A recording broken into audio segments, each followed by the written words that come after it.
We hear whispers and murmurs in the dark. Suddenly, lights flash on, revealing mid-40s, sitting behind a desk with papers and folders spread out before him. Good evening. I'm your host, Evan Peters. Welcome to the actual events that inspired horror icons. Tonight we delve into the true tales that spawned some of our culture's most frightening fictional figures. Our first story begins in 1876, Louisiana. Louisiana Bayou. Night, it's the deep, dark heart of the nighttime swamp. Frogs croak loudly. An owl hoots in the distance. Suddenly, a young woman bursts through the trees, screaming in terror. She's running for her life. Closer on her face.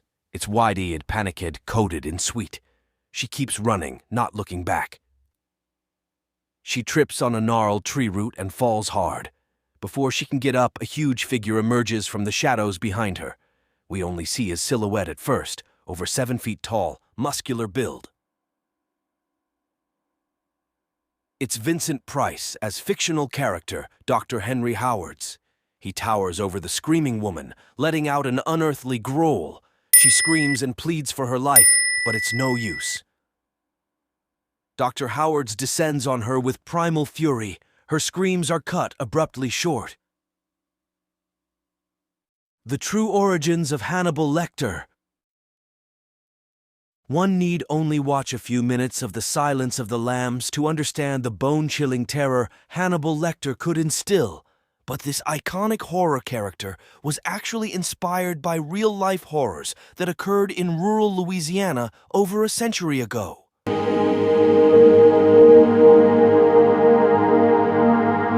In the small town of Thibodaux, Louisiana, in the 1870s, locals began to notice people going missing in the surrounding swampland. At first, it was cattle and livestock vanishing without a trace, but soon people started to disappear as well. Local authorities led search parties into the dense bayous, hoping to find clues, but the swamp swallowed up any evidence of the missing townsfolk. Panic grew as the body count rose with no leads as to what was happening. That's when they discovered the first mutilated corpse. Louisiana Bayou. Night torches cast an eerie glow over the dark swamp waters. A group of men wade through the thigh-deep muck, calling out names and listening for any reply. Suddenly, one man stops in his tracks. He shines his torch down and lets out a chilling scream. The butchered remains of what was once a human, lying in the mud. Body parts are missing. Entrails pulled out and strewn about. The men retch in horror and disbelief. One man, the town sheriff, kneels down and examines the carnage grimly. He stands, a look of steely determination on his face. "Sheriff, we got ourselves a madman." The victims displayed clear signs they had been butchered alive and eaten. The townsfolk were gripped with panic. A depraved killer was preying on them in their own backyard. Investigations led authorities to an abandoned manor deep in the swamp, overrun by vines and decay. Locals whispered it was cursed. Inside, they found more gruesome clues. The sheriff leads his men through the wreckage, torches held high. Every room tells a different horror story. In one, a table is still set for a gruesome meal, chair knocked over, half-eaten human remains scattered about. Another room contains stacks upon stacks of bizarre medical tools and notebooks filled with depraved sketches. Deeper inside, they find more butchered body parts stored in rusted drums of formaldehyde in jars. Vats of cooking human stew bubble over strange flames. The men come face to face with their worst nightmare. Standing at the end of a long hallway is a hulking figure, lit eerily from behind reverse angle to reveal a 7-foot giant of a man covered in scars and tattoos. Wild, crazed eyes peer out from beneath a filthy brow. It's Dr. Henry Howards. He lets out an inhuman growl and charges down the hall at them, roaring like a wild animal. The sheriff barely gets a shot off. blowing Howard's brains out. His massive body crashes to the floor. But the true nightmare had just begun. Dr. Henry Howards was quickly identified as the killer. He had been a disgraced doctor, expelled from medical school for his extreme experiments on living patients. Exiled to the dense swampland to live as a hermit, he lost himself completely to madness and depravity. While Howards was dead, the details of his heinous crimes continued to haunt the people of Thibodeau for decades. His legend only grew more terrifying with each retelling. It wasn't until author Thomas Harris incorporated aspects of Howard's monstrous acts into his character of Hannibal Lecter that this true story achieved international notoriety.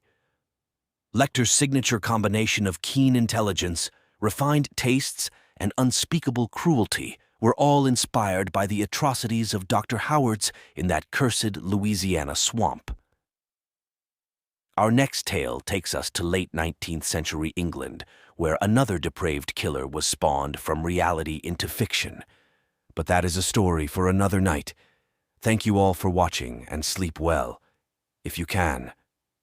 Smiles cryptically and reaches to turn off the studio lights.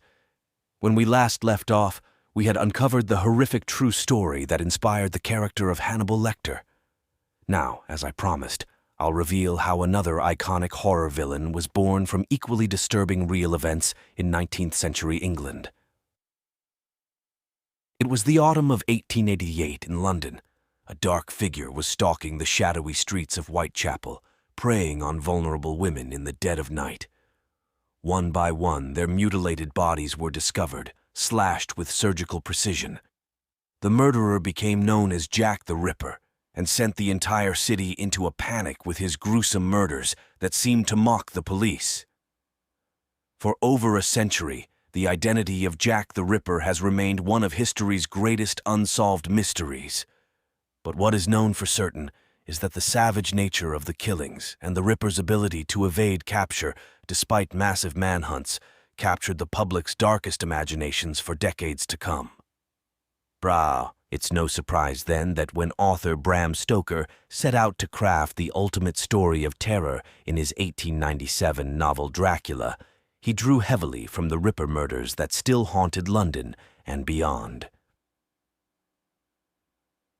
Like the shadowy Ripper, Dracula stalked victims under the shroud of night and left carnage in his wake.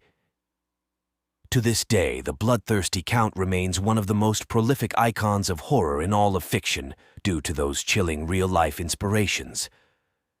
So, in closing, I hope you can see how truth can indeed be far darker than any nightmare we can dream up. While the characters of Hannibal Lecter and Dracula may be fictional, they were born from acts of real human depravity that pushed the boundaries of immorality and sent ripple effects of fear throughout society.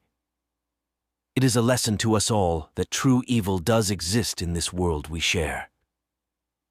Thank you all for joining me once more, and I wish you pleasant dreams, if they be possible after the darkness we've witnessed here tonight. This is Evan Peters, signing off until we meet again for another thrill. Good night.